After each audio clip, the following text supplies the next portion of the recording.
Hello and welcome back to my orchid collection. Today I want to talk about the large Brazilian Laelias. We all know that meanwhile they're actually not Laelias anymore, they're orchid Laelias, but I still call them that way and I'm not 100% sure why. But anyways, we're actually looking at one that I'm not sure if it's an actual Laelia. This is supposed to be Laelia purpurata millionaria.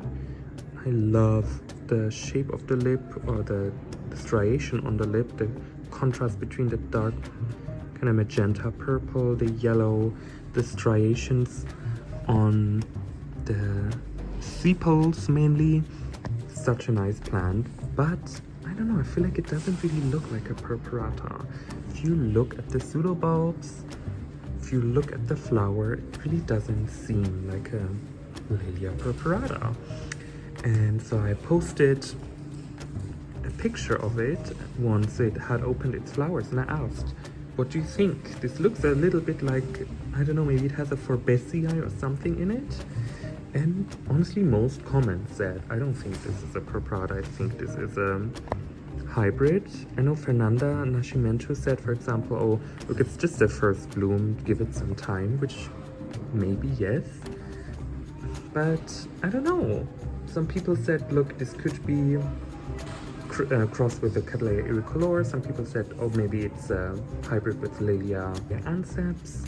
and actually, Michael McCarthy said maybe it is actually a cross with the perrinii. So I don't know. I guess the only way to know would be to genotype it, but I mean, let's face it, at some point I might do that with all of them actually, because how do you know? How do you know? How can you be sure? Is there certainty in life? Probably not. But anyways, let's have a look at the other plants. Most of them are actually purpuratas, I admit it. And so maybe let's get started with the one that I've had in my collection for the longest. This is the purpurata tipo, I guess. This is from back when Equagenera Europe was still called Orchideen, and you can see it's grown a lot. I got it for my birthday in 2020, so it's been just a bit over 3 years, and it grew a lot.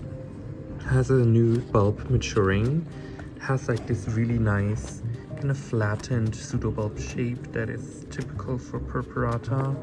So yes, very exciting. I think this is a plant out of their kind of seedling program, and I will show you a few more of those now. And Jesus Christ, now it's just falling all over. This is the problem with these Cattleyas. Their growths are just so large and long, but then the pots are not heavy enough to counterbalance, so they just flop around a lot. Love that.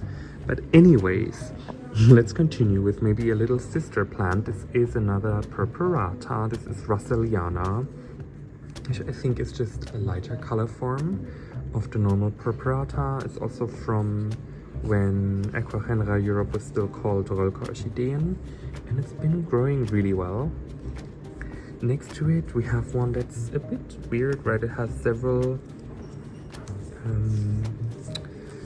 bifoliate growths. I think this growth also looks like it wants to be bifoliate as well, so I don't know what's happening there. Also, it has tiger stripes. Is this chlorosis from magnesium deficiency? Is this sun damage? Is this cold damage? I don't know, but it has it, so that's beautiful.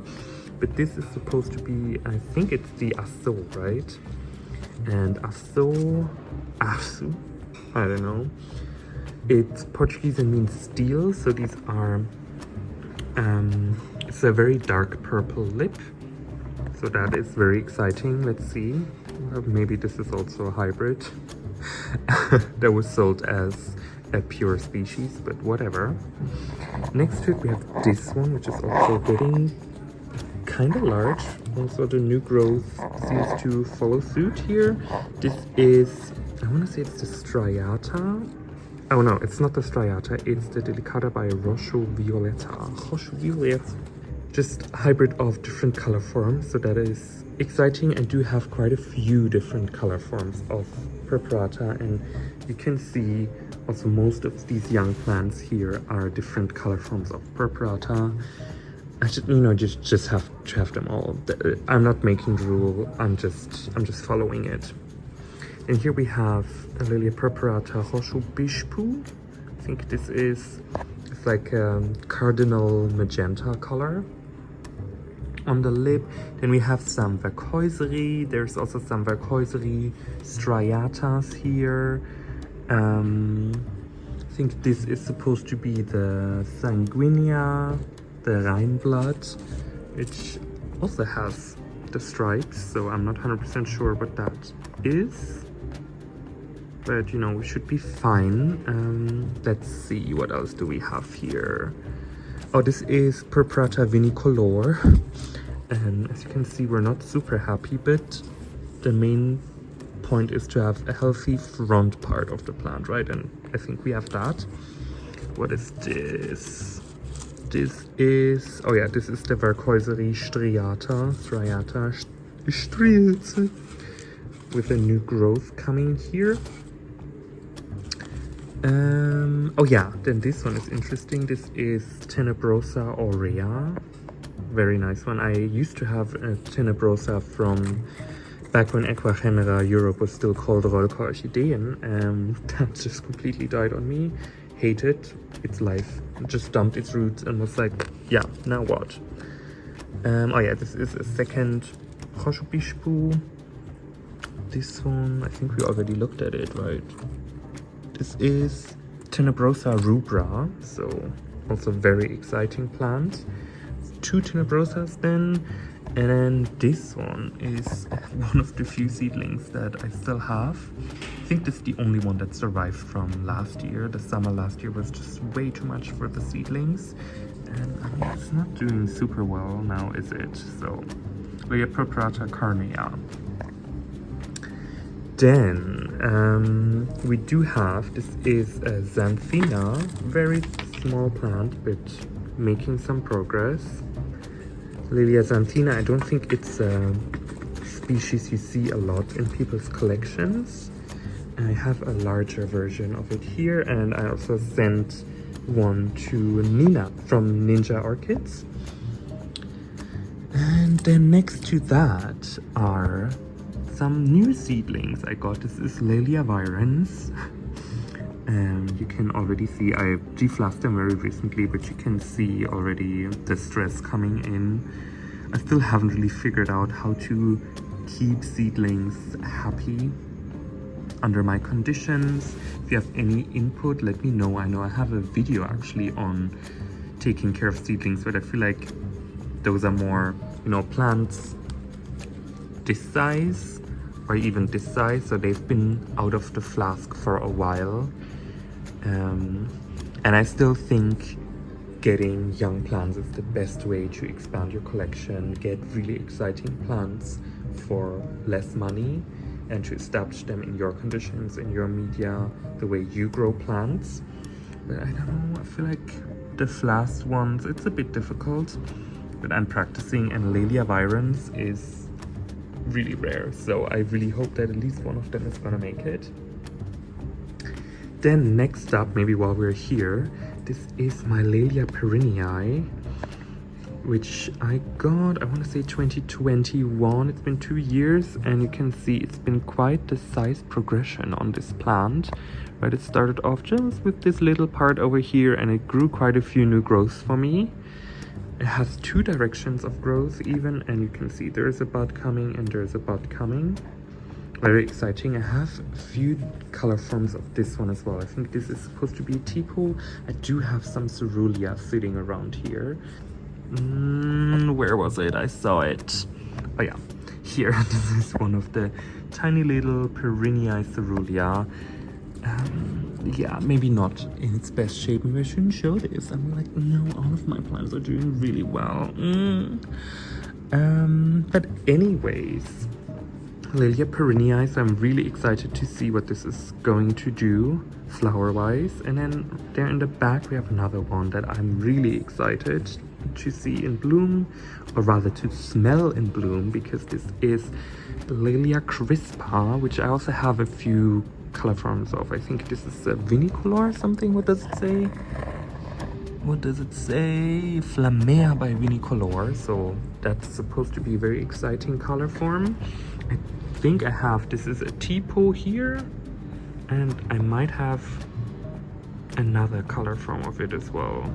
I don't know, but I got this one because in a talk, I think it was Francisco Miranda, he mentioned that this is actually one of the most strongly fragrant Cattleyas out there. So I'm very, very excited to get this one into bloom.